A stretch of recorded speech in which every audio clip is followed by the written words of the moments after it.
Bonsoir et bienvenue sur la mécanique universelle. Alors, nous sommes toujours le 3 janvier 2023 et je continue ma petite réflexion à partir de cet ouvrage sur l'anarchisme par Henri Arvon aux presses universitaires de France. Donc j'avais commencé un petit peu une partie sur la vie et la biographie de Pierre-Joseph Proudhon. Et là, on va essayer de voir, je vais essayer de voir un petit peu quelle était sa philosophie, sa pensée, comment il interprétait cette idée de l'anarchisme, en fait. Et voilà, alors c'est toujours en lien avec la théorie que je défends sur le site mécaniqueuniverselle.net et selon laquelle l'humanité évolue vers son ultime perfection.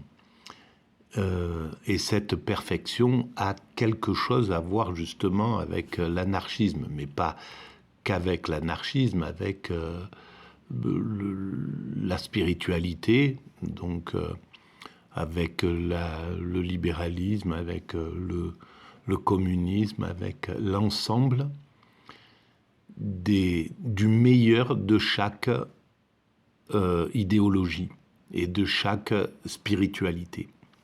Voilà.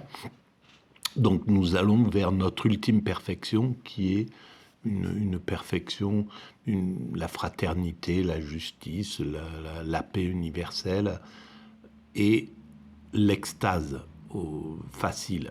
Voilà. Mais je vous renvoie à la lecture du livre du site mécaniqueuniverselle.net. Voilà. Alors je commence à lire et puis je commente si je sens que j'ai envie de le faire. L'anarchie positive.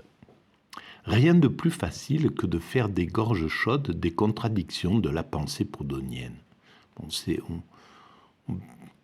c'est assez fréquent quand même, les contradictions dans une pensée qui est en développement, voilà, qui est en évolution et en fait qui est en même temps dans une lutte. Parce que je pense que la lutte, le principe de la lutte, même violente, la lutte qui préconise de renverser le système, plus ou moins, de bousculer les choses, va à l'encontre de l'évolution de l'humanité, du temps d'évolution de l'humanité. L'évolution de l'humanité a un temps d'évolution, a un rythme qu'on ne peut pas bousculer en fait. Et chaque fois qu'on essaye de le bousculer, de façon brutale, bon, l'anarchisme, par exemple, dans la partie de l'anarchisme qui se veut révolutionnaire en somme, voilà, c'est forcé d'être en contradiction parce que ça rencontre l'échec. On ne peut pas imposer les valeurs anarchistes telles qu'elles sont proposées avant que l'état d'esprit humain ait pu admettre l'égalité parfaite, la liberté absolue, ou voilà, tout un tas de choses qui ne sont pas réalisables sur l'instant. Et ça a été l'échec, par exemple, aussi du communisme avec, en URSS. Vouloir imposer l'égalité dans un psychisme humain qui a encore besoin de compétition, d'entrepreneuriat, de liberté, et c'était pas possible. D'où l'échec au final. Voilà. C'est une mauvaise compréhension, en somme, de l'état d'esprit humain, du moment de l'histoire humaine aussi, qui fait qu'un système va à son échec. Et c'est peut-être la qualité du libéralisme, c'est de coïncider au psychisme de l'humanité. À mon sens, je pense que là, on arrive à la fin de ce libéralisme tel qu'on l'a connu, et sa toute-puissance, s'il ne la modifie pas, c'est mon point de vue, s'il ne regarde pas véritablement le monde tel qu'il est, je pense que l'humanité le débordera, passera sur un modèle plus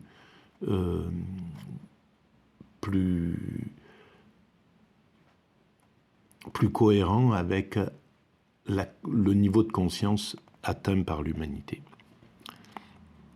Donc je continue. Encore s'agit-il de savoir si une pensée qui veut coller sur la vie n'est pas amenée à en épouser les aspects fort divers. Donc apparemment, la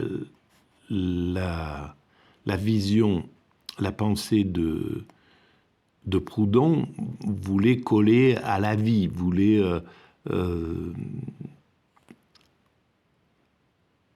tenir compte de l'homme dans toutes ses dimensions. Mais il y a un principe qui n'a jamais cessé de guider la démarche de sa pensée et qui lui confère une unité indiscutable, c'est la justice. Qu'est-ce donc que cette justice ? Proudhon lui-même a insisté sur son caractère immanent en lui refusant toute référence à une autorité supérieure quelconque, à un rapport avec le divin en somme, la justice divine. Mais quoi qu'il en soit, la justice proudhonienne dépasse le cadre individuel et ne se conçoit que sur le plan de la vie sociale. Elle est, à n'en pas douter, revêtue d'une certaine transcendance. Ah, voilà. Aussi, de Lubac, dans l'ouvrage déjà cité, Proudhon et le christianisme, parle-t-il d'une adoration de la justice chez Proudhon. L'anarchisme de Proudhon, établi en fonction d'une justice quasi divine, peut donc être qualifié de religieux. Alors, c'est très intéressant, à mon sens, justement, voilà.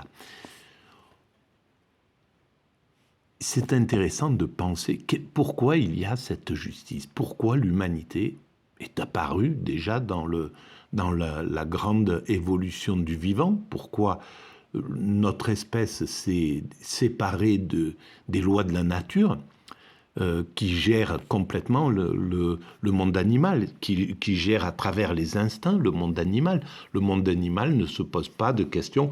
Les primates que nous étions quand nous étions naturels, avant que nous passions sur le système culturel, que nous évoluions vers un système culturel, dans le système naturel, les primates sont régis par les instincts. Ils n'ont pas droit au chapitre, à penser ce que c'est que la justice, par exemple. Évidemment, instinctivement, ils travaillent. La justice existe sous une forme archaïque dans le monde animal, dans le monde des primates naturels. Et donc elle existait, notre justice, ce que nous appelons la justice aujourd'hui, existait sous forme archaïque dans le monde primate naturel. C'est-à-dire que si un dominant ou si un élément de la troupe primate chimpanzé se comporte mal, il va être châtié par les autres. Plusieurs vont se grouper pour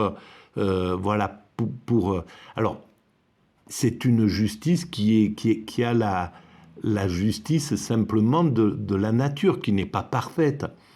Et l'homme, l'humanité, en faisant passer ce goût pour la justice instinctif du côté de la culture, et commencer et à partir du moment où l'humanité, dans sa grande évolution depuis cette époque-là, travaille à faire évoluer de mieux en mieux cette justice, on peut trouver quelque chose de tout à fait incroyable, quoi, transcendant, bien entendu, parce que c'est dans la création apparaît la justice, dans la création apparaît l'amour du prochain. Dans cet univers, à un certain moment, la vie apparaît, puis l'humanité, elle se met en évolution, elle construit tout cet écosystème, et puis l'homme apparaît, se met en évolution, et dans cette évolution, progressivement, l'amour monte progressivement vers l'amour supérieur, c'est-à-dire la fraternité, l'altruisme, l'amour absolu tel qu'on le conçoit, le goût de la justice au départ, elle est injuste, faut le reconnaître, c'est la justice du plus fort, dans l'aristocrate guerrier, justement, voilà. Dans le système dominant, oppressif, qui était avant le système démocratique, c'était un dominant qui thésaurisait les privilèges et qui avait droit de vie et de mort sur qui que ce soit. Donc c'était une injustice absolue. Et les hommes n'ont cessé de lutter contre ce type d'injustice dès qu'ils ont pris bien conscience que c'était une injustice progressivement. Et donc cette lutte progressive a amené à l'idée de la démocratie et à l'idée d'une justice qui est vraiment supérieure. Et on voit aujourd'hui la révolte contre l'injustice, même si de temps en temps dans l'humanité, comme avec le néolibéralisme, l'injustice reprend du galon, en somme, pendant quelques décennies, parce que voilà, il fallait qu'elle prenne du galon, justement, pour doper ou pour universaliser la contestation contre cette injustice. Et c'est ce qui est en train de se passer. L'humanité est en train d'universaliser sa résistance face aux injustices. Et nul doute que l'humanité gagnera, même s'il faut 10, 20, 30, 40 ans, 50 ans. L'humanité dépassera l'injustice qui s'est accélérée avec le néolibéralisme. Donc je continue. Et donc, à mon sens, évidemment, le goût de la justice, c'est une puissance qui nous vient de l'intérieur, qui est quelque chose de très puissant et qui est posé, qui est une des dimensions de cet univers, qui est à l'intérieur de cet univers. Et c'est pas pour rien, l'humanité devra essayer de comprendre pourquoi il y a toutes ces grandes valeurs. L'amour absolu, la justice, la morale, l'éthique, voilà, la fraternité. Pourquoi dans cette création, dans cet univers, existe ce type de valeur. Et la valeur suprême vers laquelle nous allons, c'est-à-dire l'extase. Pourquoi il y a cette aptitude à fusionner avec le principe créateur. Donc je continue. Ce sont les exigences de cette justice qui est l'astre central qui gouverne les sociétés, le pôle sur lequel tourne tout le monde politique, le principe de la règle de toutes les transactions.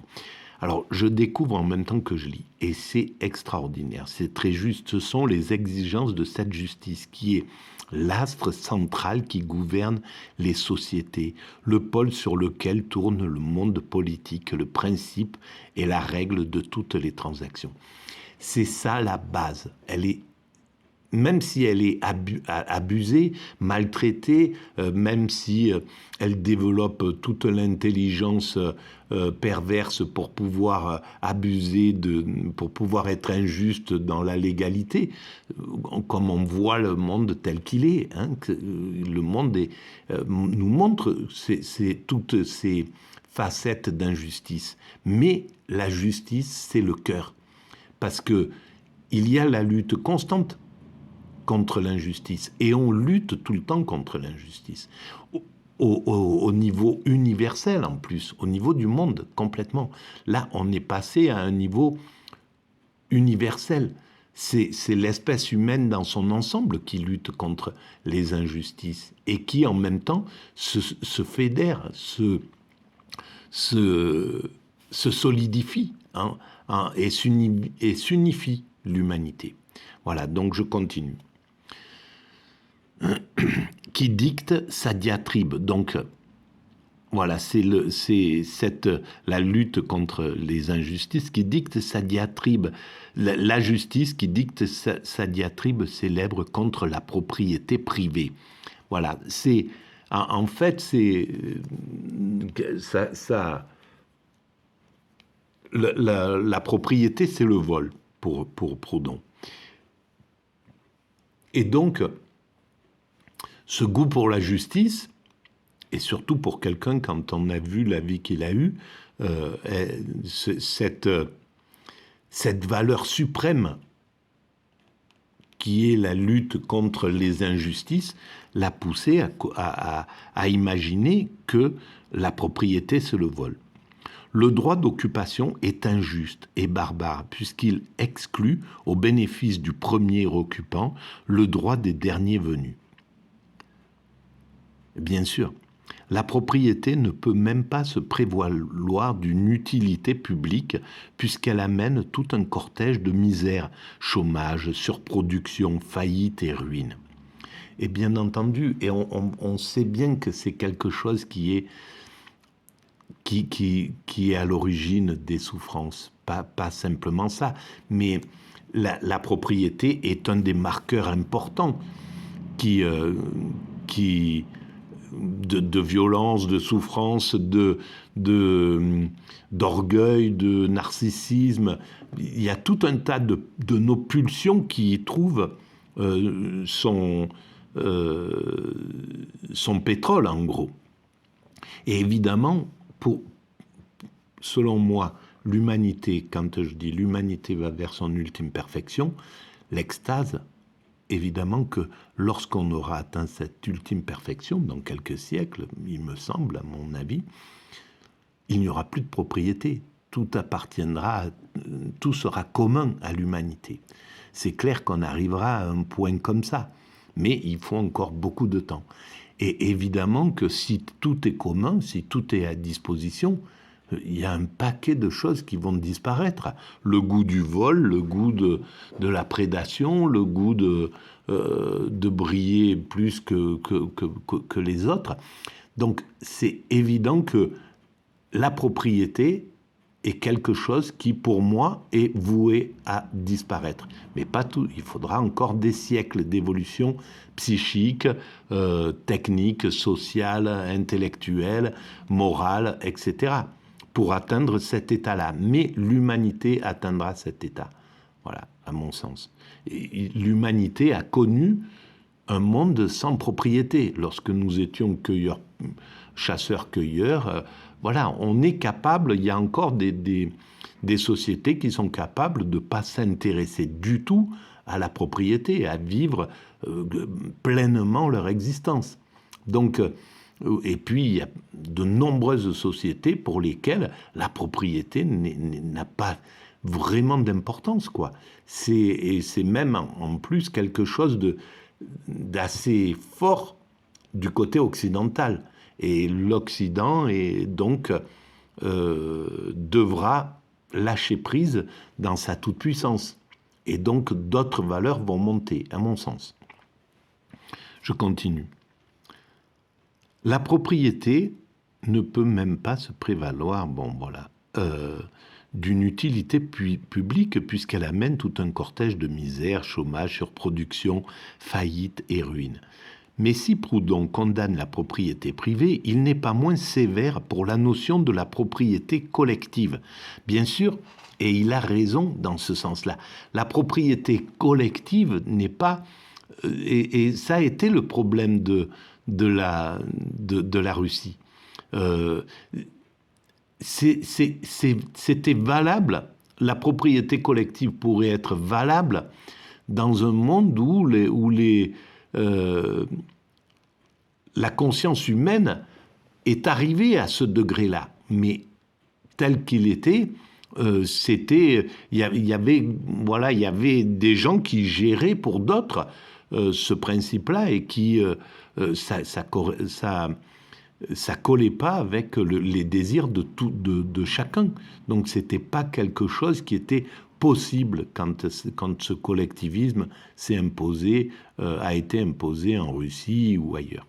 Voilà, ça partait d'un bon sentiment, bien entendu. À chaque fois, ces évolutions partent d'un bon sentiment.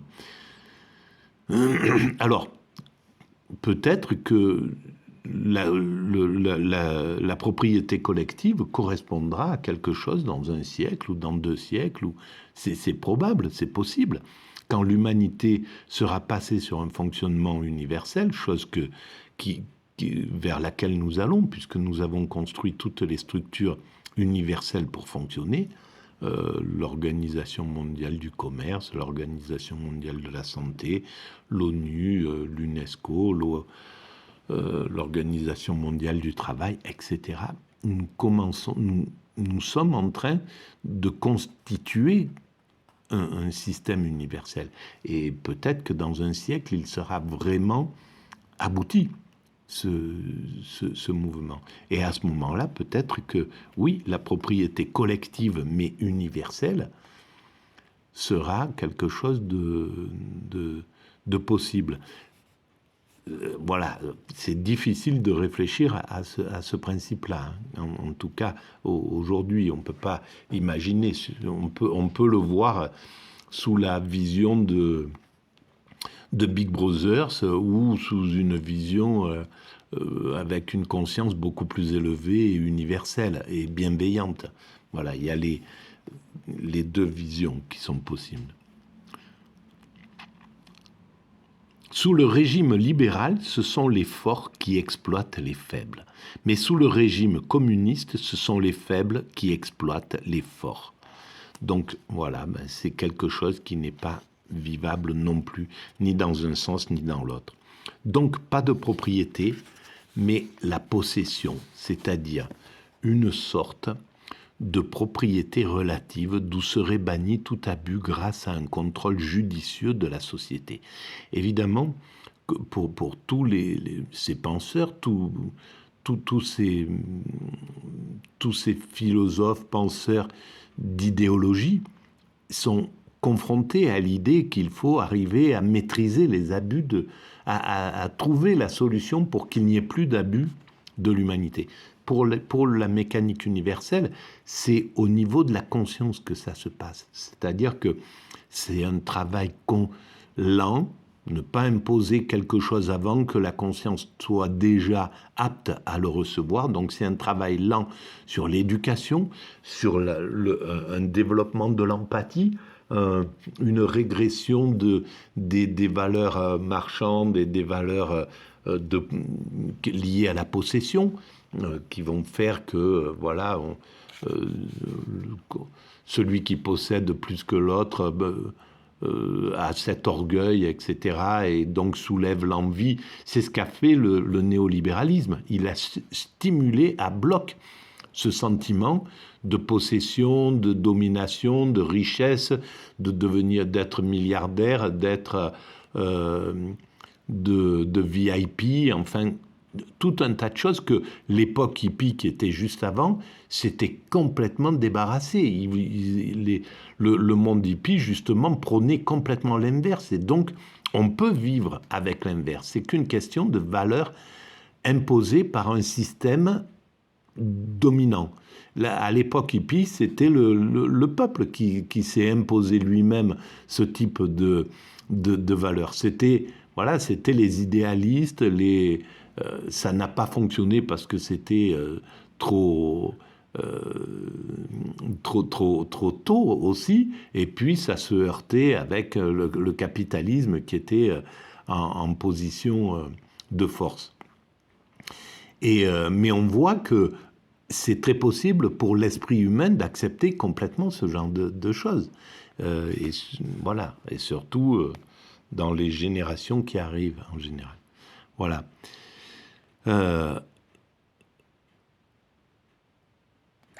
Si la propriété, dans la mesure où elle implique le droit d'user et d'abuser, est un vol, la possession, par contre, est indispensable à l'épanouissement de l'individu.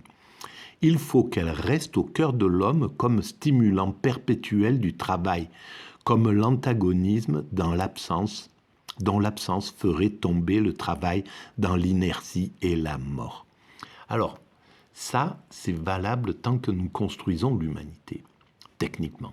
Mais un jour ou l'autre, l'humanité sera totalement construite et complètement construite de façon parfaitement écologique. Les villes, les villages seront totalement écologiques, seront finis. On ne sera plus dans un système où on aura besoin de détruire pour reconstruire, d'obsolescence programmée. On aura construit un système et c'est très très possible et on arrivera à ce système-là où les choses seront dans l'ultra durable, quelque chose qui ne s'abîme pas et qu'on aura juste à un peu maintenir, voilà, entretenir.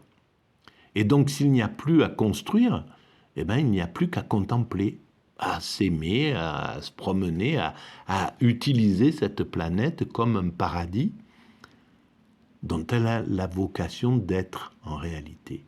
Et donc, à mon sens, on va dans ce sens-là. Voilà. Mais c'est un point de vue parmi d'autres. Hein. Il faut, voilà, c'est selon la logique de ma pensée, je suis arrivé à cette conclusion. Mais chacun doit se faire sa propre aussi opinion vis-à-vis de ça. Voilà, pour moi, c'est le chemin vers lequel nous allons. Voilà, ben je vais arrêter là pour cette vidéo. À très bientôt, merci.